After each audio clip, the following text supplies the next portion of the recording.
our channel Be Always Learner. Please like and subscribe the channel and also press the bell icon for getting the latest notification. बच्चों NCERT के according आपके पास next exercise आती है try these की। Try these में आपके पास question given है ए बस start it's journey and reached different place with a speed of 60 kilometre per our. The journey is shown.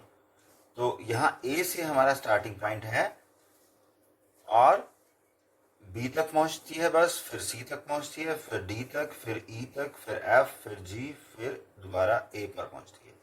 इनके बीच में डिस्टेंस गिवन है और जो क्वेश्चन है उसका फर्स्ट पार्ट क्या कहता है? उसका फर्स्ट पार्ट है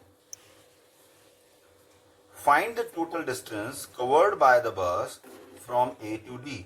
सो ए से डी तक कितना डिस्टेंस बस कवर करती है ये हमें निकालना है। अब ए से डी तक जाने के लिए पहले हमें बी पर जाना पड़ेगा, फिर हमें सी पर जाना पड़ेगा, फिर हम डी पर आएंगे। तो हमें ए से बी का डिस्टेंस प्लस बी से सी का डिस्टेंस ऐड करना है और सी से डी का डिस्टेंस ऐड करना है। ये देखिए बच्चों, यहां हमने क्या निकाला? Distance between A and D. तो distance between A to B लिखा, फिर distance between B to C and C to D. ये न्यूमेरिक फिगर्स हमें गिवन है इन किलोमीटर्स और हमने इन सबको ऐड किया and reaches to the distance between A to D. Next is find the total distance covered by the bus D to G. D से G तक जाते हैं तो टोटल डिस्टेंस बस ने कितना कवर किया? तो आप यहां देखिए हमें कहां से कहां तक जाना था? D to G. So this is D and this is G. So bus की डायरेक्शन ये है, तो हम डी से ई तक गए, ई से एफ तक गए और एफ से जी तक गए। तो हमें ये सारे डिस्टेंस ऐड करके टोटल डिस्टेंस निकालना है। ये देखिए बच्चों, distance between D to G हमने कैसे निकाला? Distance between D to E कितना था? 8140 kilometres. Distance between E to F कितना था? 4830 किलोमीटर। और distance between F to G कितना था? 2550 किलोमीटर। इन सबको ऐड किया तो हमारे पास क्या आया? 15,520 kilometres. So, next part of the question, third part is find the total distance covered by the bus if it starts from A and returned back to A। यानी कि A से start होकर के वो A पे दोबारा पहुंच गई तो उसके लिए हमें डिस्टेंस कवर निकालना है कि कितना डिस्टेंस बस ने कवर किया। अब यहाँ आप फिगर देखिए बच्चों कि ए से डिस्टेंस, ए से बस स्टार्ट हुई, फिर बी पर गई, सी पर गई, फिर डी पर, फिर ई पर, फिर F and then G and then A. So ये आपका एक बस स्टार्टिंग पॉइंट हो गया और ये यहाँ पूरा सर्कल लगा के और ये कहाँ पर पहुंची? दोबारा ए पे। तो हमें पूरा डिस्टेंस कवर करना है। उसके लिए हम क्या करेंगे? ए में ए और बी के बीच में डिस्टेंस है वो लिखेंगे, फिर बी से सी और सी से डी, ये सारे डिस्टेंस को ऐड करेंगे so that we can able to find out the total distance covered by the bus। देखिए यहां हमने क्या लिखा? Total distance covered by the bus. Distance between A to B, B to C, C to D, D to E to F, F to G and G to A. इसी sequence में हमने इसको यहां लिखा सो दैट कि आप sequentially देख पाए कि ये डिस्टेंस किसका है? ए टू बी का। ये डिस्टेंस कितना है? Next 3410। This distance belongs to this and so on. इस तरह से सिक्वेंशियली लिखा हुआ है सो दैट आप इसको अंडरस्टैंड कर पाए। फिर हमने इसको ऐड कर दिया। सो ऐड करने के बाद जो हमारे पास टोटल फिगर आई that is 26,550 kilometre.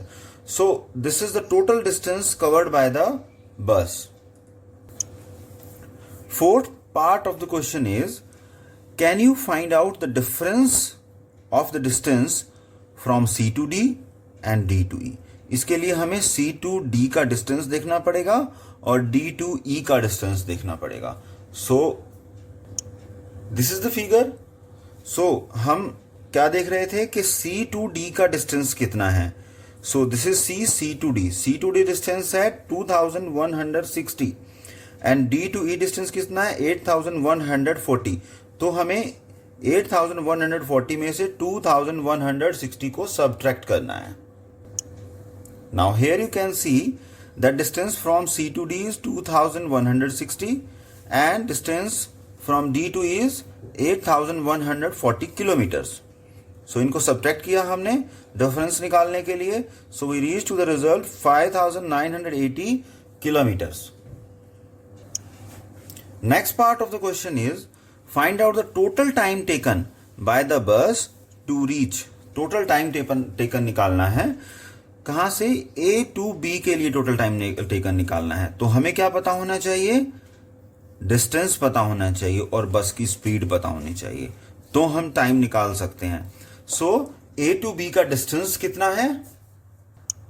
The distance between A to B is 4170 and बस की स्पीड कितनी है? यहां पर लिखा हुआ था ए speed of 60 kilometre per our.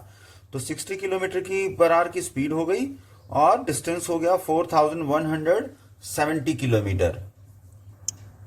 तो देखिए बच्चों, यहां हमने यही लिखा हुआ है, distance between A to B is 4170, speed of the bus is 60 kilometre per hour. अब फॉर्मूला क्या होता है? Speed is equal to distance upon time. So what you have to find out? Time. सो हम टाइम को ऊपर ले गए, स्पीड नीचे आ गई. सो फॉर्मूला क्या बना? Time is equal to distance divide by speed. हमारे पास डिस्टेंस कितना था? 4170 and speed is 60 kilometre per hour. So हमने इसको डिवाइड किया. So we reach up to the result. This is 69.5 hours. Next part of the question is find out the time taken by the bus to reach C to D.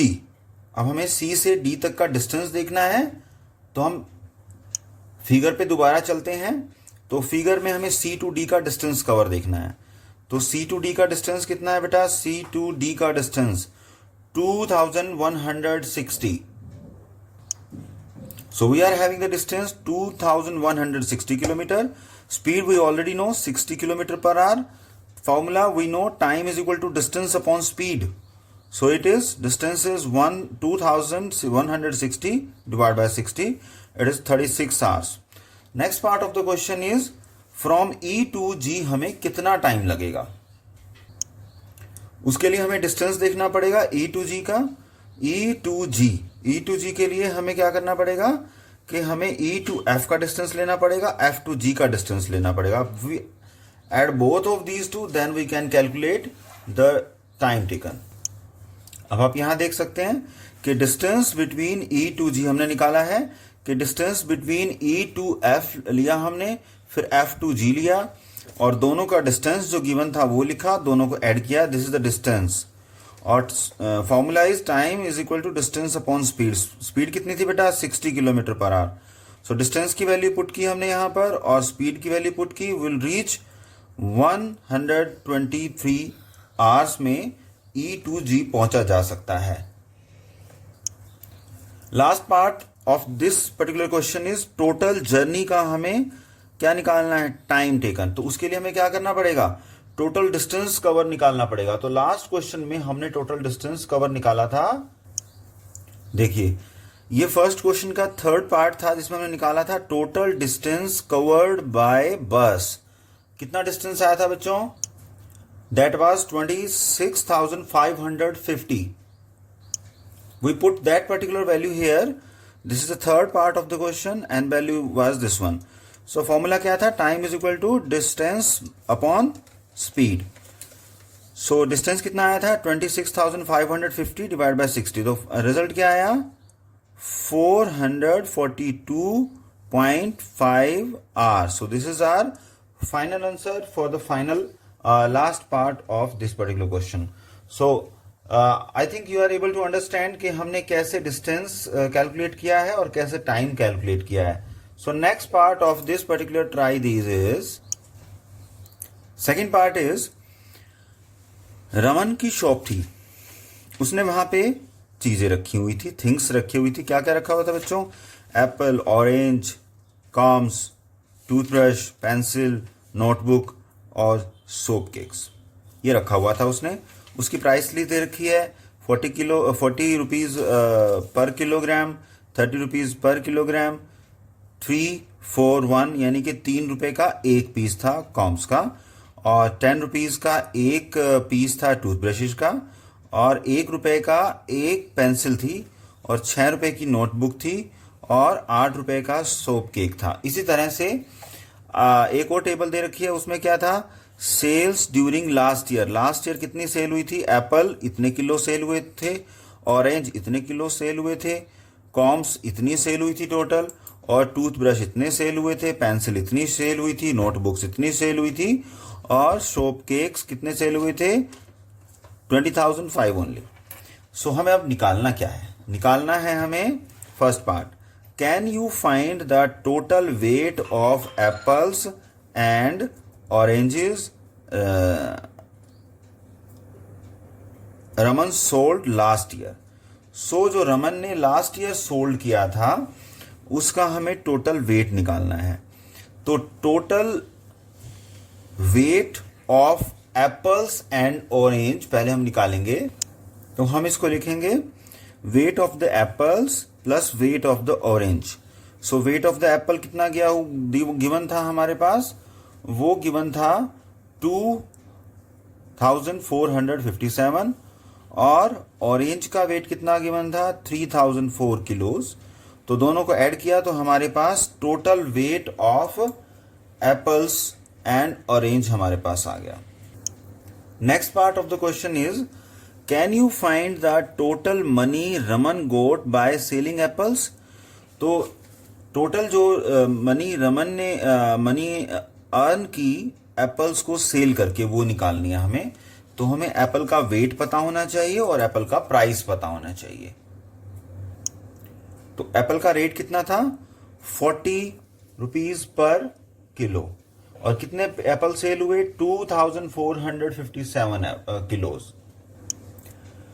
तो यहां हमने लिखा weight of the apples 2,457, rate of the apples 40 rupees per kilogram.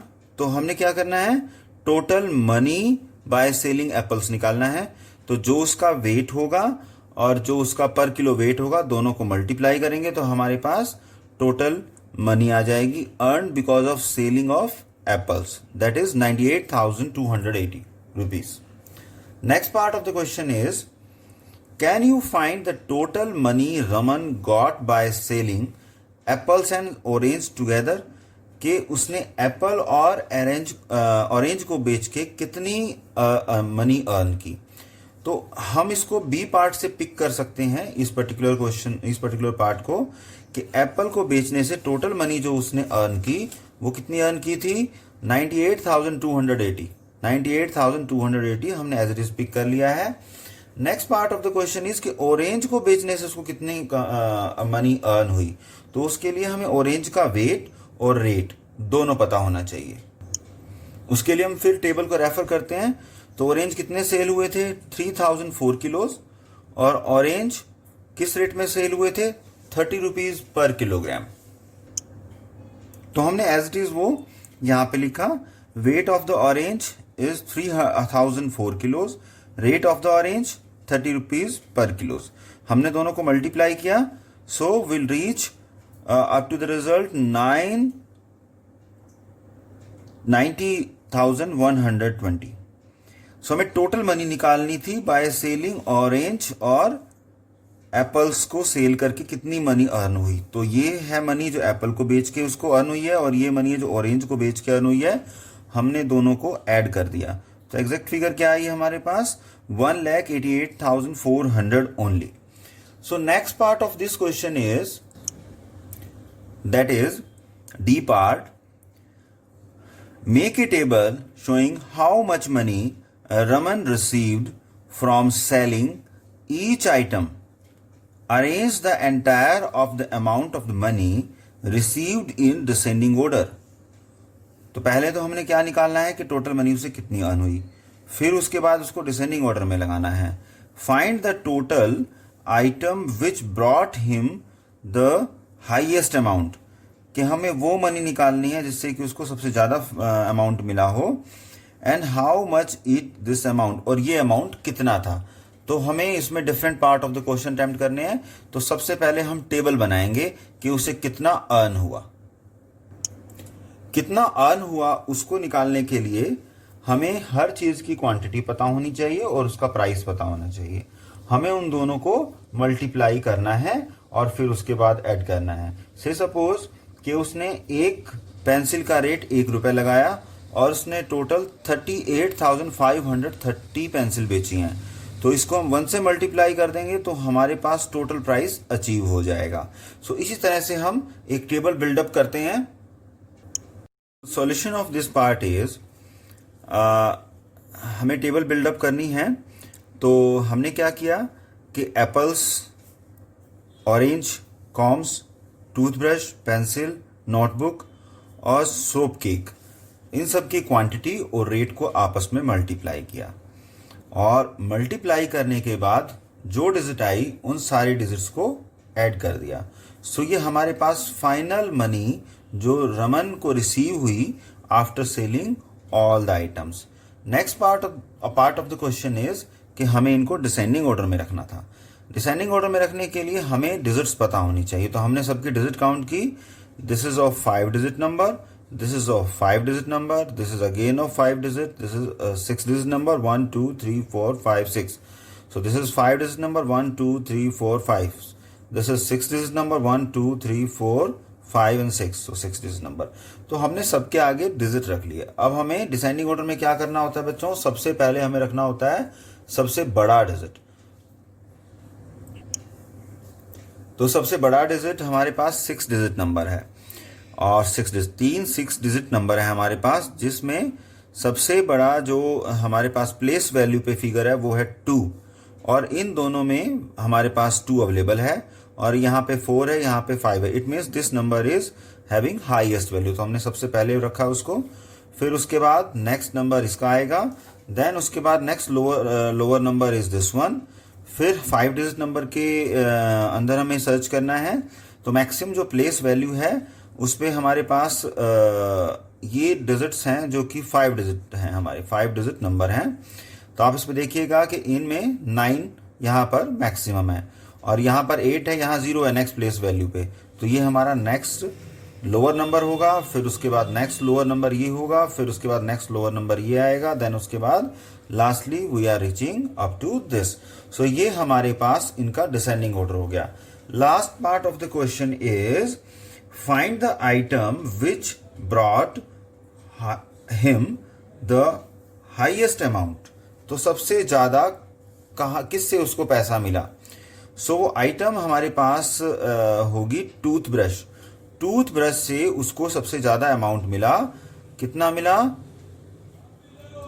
2,53,670। सो हमने यहाँ पे सबसे पहले place दिया है उसको, तो टूथब्रश से उसको सबसे ज्यादा अमाउंट मिला और वो अमाउंट था 2,53,670। सो this is the complete try these exercise for you. और आपको हमारा चैनल पसंद आया होगा। कहीं भी अगर आपको कोई भी किसी भी तरह का डाउट है तो आप पूछ सकते हैं, कमेंट कर सकते हैं, हम आपको रिप्लाई करेंगे। Thank you for listening this.